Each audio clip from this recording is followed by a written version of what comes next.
afternoon, everybody. Thank you all for coming, for being here. We really appreciate it.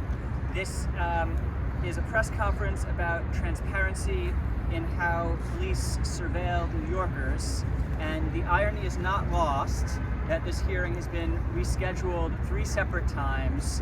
This is the 4th attempt because NYPD keeps refusing to show up at the last minute.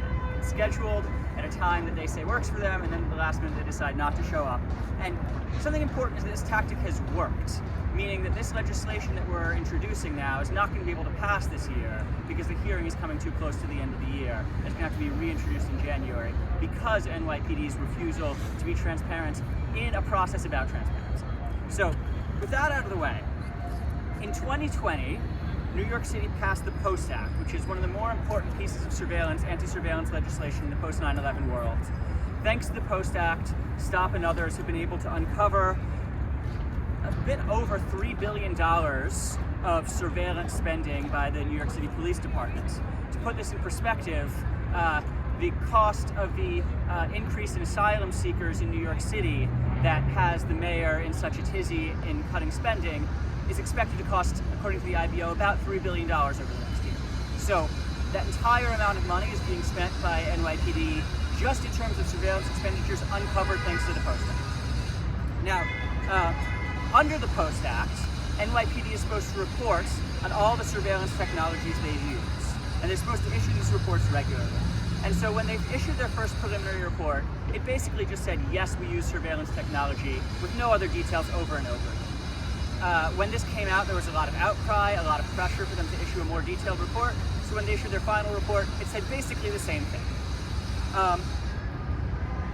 After the report came out, the Department of Investigation's Office for Inspector General for NYPD is supposed to audit that report. They received the report and basically said, we don't even know what to do with this. They took longer than statutorily allowed to issue their audit, partly as a result of how incomplete the report was.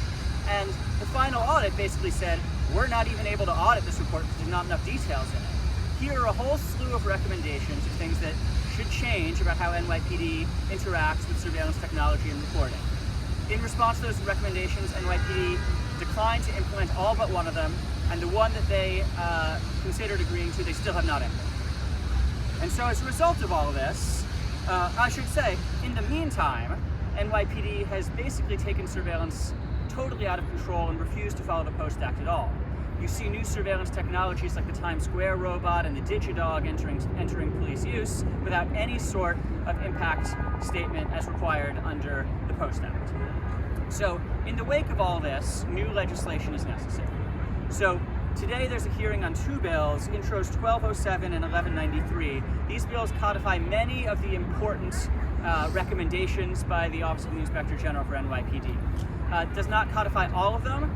There's some important ones that are not included, and we hope that next year when these are reintroduced, amendments will be included to bring this legislation up to include all the important recommendations from the Office of the Inspector General. One thing important to be said about these bills is these aren't controversial bills. All of these recommendations came directly from the Department of Investigations of New York City. So this is not coming, invented by activist organizations as much as I would like that to be the case. This is coming straight from the DOI and is purely a good governance set of rules. So today, I'm very, very honored to be joined by an amazing group of activists, scholars, elected officials, and everyday New Yorkers to urge the New York City Council to pass these 2 bills, Intros 1207 and 1193. So first up, I would like to introduce Council Member and Chair of the Council Technology Committee, Jen Gutierrez. Thank you. Good afternoon, everybody. My name is Jennifer Gutierrez. Thank you so much. Thank you to staff and the Advocates in Legal Aid for continuing to hold us accountable and continuing to push and attempt to hold the mayor accountable. As was mentioned, this is our 3rd attempt at this hearing. It was not an easy feat to even get this approved together with the Public Safety Committee. And I have to tell you, I know that ideologically sometimes myself and Tiffany, I think, very visibly differ from so many of our colleagues, but the issue of surveillance is not one of those. people who really care about safety and transparency, which I have to say is a lot of our colleagues here, wherever they fall, really care about more transparency, care that people are being surveilled, oftentimes without their consent. And some of the things that we care about are obviously the biases in facial recognition technology, for example, or more importantly, the use of technology in surveillance while we're losing and while we're cutting money to other valuable social services that we know for a fact are in fact providing public safety. So yes, you will hear references of Digidog and PD's R2D2 looking thing at the Times Square station, but it goes deeper than that. It's not just about surveillance, it's about the complete disrespect to advocacy, it's the complete disrespect to the unalienable rights of New Yorkers to want to demand more from the top public safety agency in New York. It's also their inability to comply with the law. It is their inability to come to a hearing and be completely transparent. I will tell you, and I just want to manage your expectations, that there will be many questions that they will be unable to answer today. That is unacceptable and that is not okay. And we must continue to push back. The bills that we will hear today, I will say, are also bare minimum, right? Because this is how much work it takes with the PD. But I promise you that every scratch that we make and every little inch of the dial that we move is calling for a stronger New York, is calling for a more accountable PD, and to highlight to more and more New Yorkers that PD, it should not be an agency with impunity. They are accountable to you in the way that we are accountable to you. And that is really at the base of our democracy and how we should operate here at government. So I'm really excited to finally have this hearing. Please come, please sign up to testify. Again, we will continue to push. This will not be the last, I hope, of these discussions. And I hope you all can certainly encourage your members to support and sign on to the legislation that we'll be hearing today. Thank you. Thank you so much, Council Member, and thanks for your championship of so many important causes, including this, and your persistence in making sure this hearing actually happened. I know it was a lot of work to make sure it happened. We're very grateful. So next up, I would like to introduce the Legal Aid Society's Digital Forensic Supervising Attorney, Jerome Greco. Thanks, everyone. I'm Jerome Greco from the Legal Aid Society. I just want to start off with the Post Act, when it was initially passed, was a bare minimum transparency bill, and we can't even trust the NYPD to meet that. Every possible way you could misinterpret or incorrectly interpret or find a flaw so they didn't have to comply, that's what they did. They took every part of it and turned it backwards. Their compliance at best would be malicious compliance, just putting out a document that copy and pastes over every policy, right? Like the disparate impact that it has on communities, and you just copy and paste, or you use no citations to studies that you report on, that you report support your position. It's ridiculous. And it's sad that we have to be here today in order to enforce a law that seems very clear to most of us who stand here, and probably anybody else who reads it. If it was assigned as a compliance in a high school class, the NYPD would fail. It's so obvious to anyone, except they go out of their way to bend everything in a way that can only benefit them, and they know how difficult it is to get legislation passed, how difficult it is to get a hearing like this, and then they continue to ask for it to be rescheduled in hopes that it won't be heard, in hopes that people can't actually say. And then, as Councilmember would say today, they will come in today. They know what this is about. They're not being surprised. Right, questions have been sent in advance, and yet they will say, I don't know, or we'll get back to you on that, and of course they'll never get back to you on it. And it doesn't matter how many hearings you hold to do that. So what's important here is that we tighten this law up. We plug those gaps. We get rid of those ability to misinterpret in any sort of way. And that's why we're here today, to help push that through and to help make sure the Post Act actually meets the guarantee that it was meant to meet when it was passed. Thank you, Jerome, and thank you to Legal Aid for always being such an important ally in these causes and for doing the work on the ground, directly representing people who are impacted by these technologies. Next up, I'd like to welcome the Brennan Center for Justice, Liberty, and National Security Counsel, Ivy Dyson. Hi everyone, so as David said, my name is Ivy Dyson. I'm counsel for the Liberty national security program at the Brennan Center for Justice. I'm here to testify today about the Post Act so that New Yorkers can have real police accountability. So the Post Act, critically important, it requires transparency about the use of the PD surveillance tools. So what they do, where they're deployed, who the information is given to, what protections are in place, if any, for New Yorkers' privacy. And we need a strong Post Act because the NYPD has a history of using surveillance tools against New Yorkers, and especially communities of color, with little oversight and accountability. And they can be used and have been used in ways that violate the civil rights and civil liberties and privacy of New Yorkers. But the NYPD has made a mockery of the Post Act. The Inspector General's report has detailed the ways NYPD has evaded its responsibilities under the law. And the department goes out of its way to provide as little information as possible.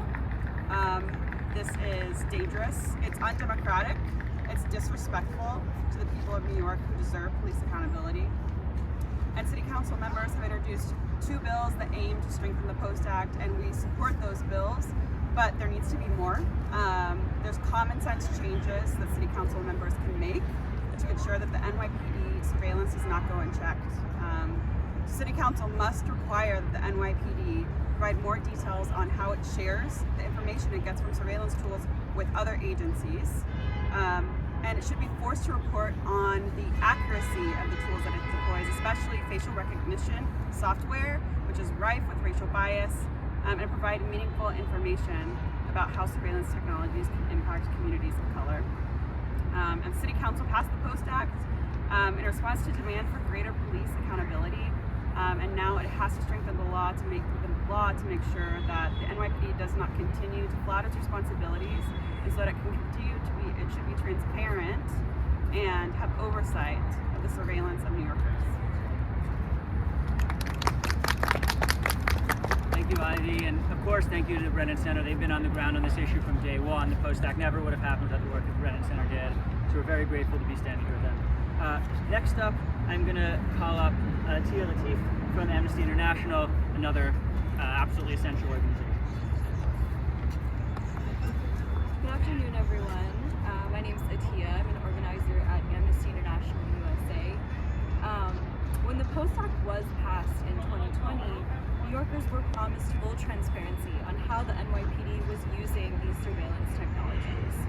But the NYPD has repeatedly acted in bad faith, violating the terms of these agreements. We feel that City Council needs to reform the Post Act. If our community is to be surveilled, we need to know how it's being surveilled, and we need the NYPD to actually show up to these hearings instead of forcing us to reschedule them several times. We know that it's very difficult to even get a hearing in the first place. So we need to see a reformed Post Act, especially one that will protect Black and Brown New Yorkers, Muslim New Yorkers, immigrant New Yorkers from the oversight and the overreach of surveillance that we know the NYPD has been conducting. So I'm here to stand in support alongside STOP and say that we need to take action and reform the Post Act now. Thank you. Thank you, Tia. And last but certainly not least, I want to call up Councilmember Tiffany Kavan, who's been a true champion on all issues, surveillance and beyond. We're so grateful to you. Not only do you carry a ton of important bills, but you're always like the first one to sign on to every single important bill, and the work you do on behalf of New York, I think is just incredible. So very grateful. Thank you. Proud to be here with y'all. As always, I feel like your attendance record is pretty perfect. Not to be compared with some other folks and agencies that I guess will not be named at the moment. My name is Tiffany Kavan. I'm the council member of the 22nd District in Queens. And I just want to say thank you again to all these people here and let y'all know that these are some of the most brilliant people in existence, and I just have to do it. I'm sorry. I used to be a public defender, and whenever I had a case that involved digital forensics, Jerome was my guy before the unit at Legal Aid existed, and he ran it, obviously. But this is really, really important work that affects the lives of New Yorkers even well before they touch criminal legal system involvement. And as has been said before, and I'm not going to reiterate the finer points of it, is that this is the bare minimum. And NYPD continues to give a complete like screw you approach to being unanswerable, to being rogue. And so I want to at least put this in the context, because you know the details about what this is in terms of accountability and transparency, but I want to put this in the context of the larger administration, right? Because I am truly sick of the double standard in this city. Health, education, quality of life agencies, they face relentless budget cuts while the NYPD is always exempt. Health, education, quality of life agencies, they submit to council oversight while the NYPD stands us up time and time again. Health, education, and quality of life agencies, they implement the programs that we pass into law while the NYPD treats our laws like they are optional suggestions. So how does the NYPD expect us to have faith in their enforcement of the law when they refuse to even comply with the law? It's time for the NYPD to quit playing these word games, coming up with phony interpretations of the laws and legislation that we have passed, and instead come into compliance with the law. A lot of us already had enough evidence, reason to distrust the NYPD, but the reality is that technology is going to continue to advance at a far faster pace than we could ever legislate, because that is how democracy works. And so it is that much more important for an agency to operate with integrity, to take the laws that are in place seriously, and take the intent of those laws and really apply policy that executes them. So I'm really glad that this hearing is, finally going to happen, and we'll continue to work alongside y'all to get that accountability and transparency. Thank you. Thank you so much, everyone who spoke, everyone else who's here today. We really appreciate it. It's time to go into the City Council. I hope many of you will be testifying. Certainly staff will be testifying in support of these bills, and we really hope that they can move through the City Council expeditiously. Thank you.